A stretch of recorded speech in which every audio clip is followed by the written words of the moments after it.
I think they can look at doing something similar to Japan Airlines, which is to put the business into bankruptcy and try and sort it out from there.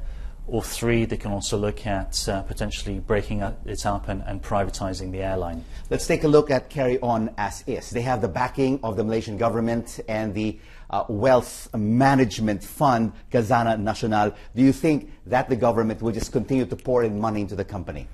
I think they can do in a short term to shore it up, Rico, but as I mentioned earlier, that's not going to be a viable mid-term to long-term option. I mean, it's just continuing to lose money, and something needs to be done to sort it out. Because even before the second incident, Chris, MAS was already making huge losses, and this will probably hasten it. And what about going through bankruptcy, like what Japan Airlines did? That could be a viable option, because after that, they went through an IPO and has been making money since then.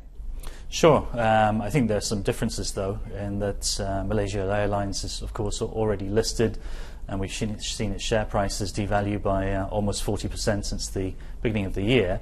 So yes, bankruptcy, fine, but you have to do things to then turn the airline around. So some major work needs to be done to turn that airline around. But basically privatization, that will mean rebranding, giving it a new name, giving it new code. This will cost hundreds of millions of dollars. Sure, it's going to cost money. I think that what we're potentially looking at in a privatization, Rico, is some spin-off of some of the operations and potentially Malaysia Airlines keeping